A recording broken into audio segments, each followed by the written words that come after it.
Hey guys, Ellie here from the garden, and today I thought I'd talk to you about growing in your vertical spaces to make better use of the space that you've got. So in our little garden, in our urban homestead here, we actually make use of multiple different vertical structures in order to grow crops that we can get in abundance in a much smaller space. Things like beans and peas and any vining fruits and vegetables you want to grow. Try and essentially use things as wisely as we possibly can so we can get more bang for our buck. And a lot of the time that means, for us at least, choosing varieties of plants that can grow or climb or creep, because we can use our vertical space to string them up or to guide them, and it doesn't take too much of our open ground space that we can maybe use for crops that need bushing, things like peppers or even a broccoli or two. I thought I would take you along on the journey today and we could have a look at how we're making use of our vertical space today. Okay guys, so our first trellising system of the day is this plastic mesh that we've got growing against the wall here. Let me show you how we use it. Okay, so as you can see, Duncan has put in a metal stake and he has then cable tied this plastic mesh to this piece of metal rebar, and he's obviously knocked that into the ground, so that is stable. It then has this plastic that runs its entirety and connects to the other side where it is wired to the wooden pole, and we use this space to attach many of our vertical crops. We've grown tomatoes alongside here, we've grown sweet peas, we've grown peas, and we've got a pea that shoots coming off the front, and we're going to try and encourage this to grow upwards. So we're just going to take this little tendril and feed it through the plastic square so that its little tendrils touch the plastic but are not necessarily held on, and then we allow the pea to try and grip it itself and start pulling itself upright, much like this pea over here has done. This is our original chicken coop ladder, and whilst it's beautiful, it didn't serve the chickens very well, so we altered it, and now I have this little ladder, but I didn't really have a purpose for it. So what I've done is I've decided to put it in the garden and rest it up against our chicken coop fence, with the intention of having some peas grow up this ladder and then attach themselves to the fence and continue to grow as far as they wish to grow. Now the reason I haven't planted the peas closer to the fence itself is because the chickens will actually eat the pea sprouts.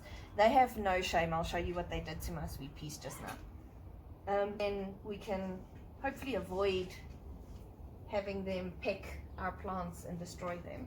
So these are telephone pole peas, and I'm just going to wrap a piece of twine around the outer leg here of the ladder. I'm not going to do the rungs, I'll leave them, and if the pea wishes to climb it can, and if it doesn't it won't.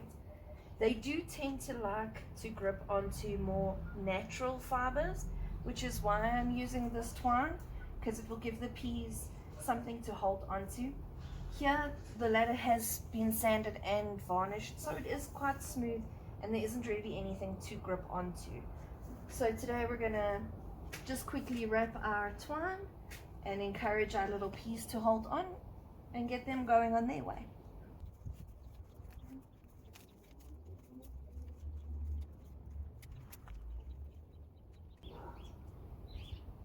Right, so with a little gentle persuasion I've managed to get this pea up against the ladder, and it should naturally latch on. And once they latch on, they tend to take off, so here's hoping. I'm just going to do the other side now and attach my next little pea. Hey guys, so we're down here looking at our zucchini plant, and it is grown in a container that we also use to grow in vertically. So normally what would happen is we would grow something in this container during the spring that has climbing qualities. I have tried sweet peas and peas before. We know they don't grow here because Mary eats them, and we now try and grow other vining things like beans that she doesn't necessarily like as much. That way we actually get a harvest. So what we've done is we've just wrapped some of that twine, and as you can see, it's aged. So it has discolored somewhat. And we've wrapped this twine up the length of the pole to the top. And we encourage things to grow that way. Over here we have our next container of peas. The green feasts we planted not too long ago. And I'm going to start at the top of this teepee that we created. That's just got a bit of wire binding the sticks together to create this teepee. And I'm going to slowly wrap my twine around the teepee coming down. I am, however, not going to be doing it too tightly because I do not want to compress the bamboo stakes together. I just want them to hold their shape and give the plant something to creep up.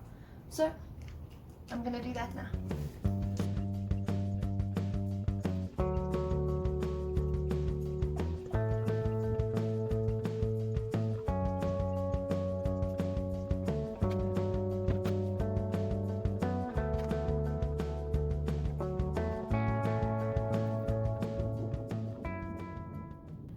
Right, so there you have it. I've wrapped now my 4 bamboo stakes in my twine, and I'm just going to allow these tendrils to find this twine.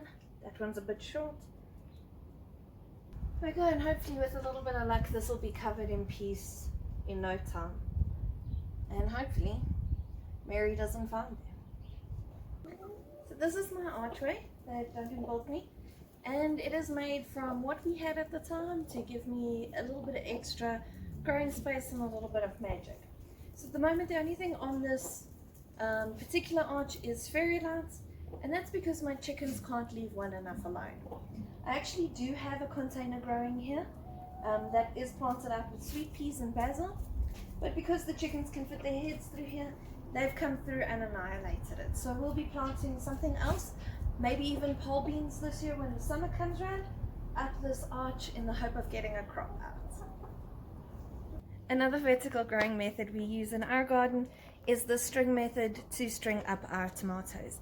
Duncan put little eye hooks in the rafter and we just attach the twine, we drop it down to the ground where the tomato is growing, and then we wind our tomato up the twine throughout the season as it grows, and then we're able to have multiple harvests, keep the plants up off of the floor, which increases their oxygen flow, and they actually ended up being our healthiest, if not our most productive tomato this year. It still has fruit on the vine. I don't think it'll have for very much longer, but considering it's winter here, a win is a win. So our next step is just through the door to the driveway area where we're going to trellis up some of the sweet peas that I planted. They have grown out of the container and need the assistance, and I would like to look out of my bedroom window at something pretty. I have some bamboo, I have some twine, some wire, even my trusty scissors. Let's go deal with the sweet peas.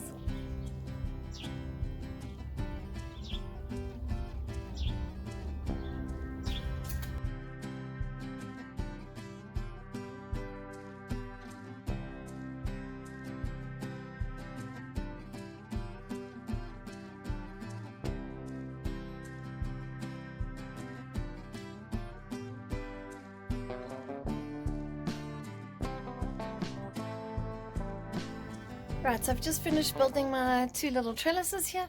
They're ugly, but they'll do the job. Let me show you.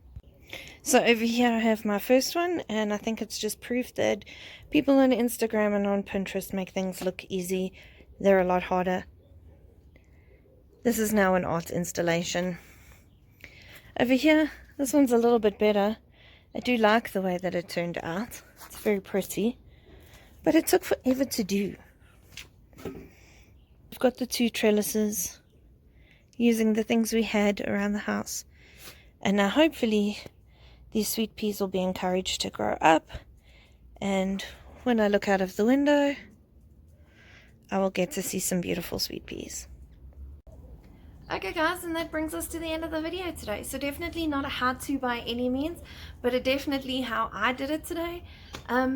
Thanks for hanging out with me while I trellised my peas. I hope that it brought you some inspiration and showed you that in your space you can make do with the space that you've got and the things that you have on hand. in order to grow vertically and maybe just increase your food production just a little bit. Happy gardening, guys. Have a fantastic weekend. See you next time. Bye.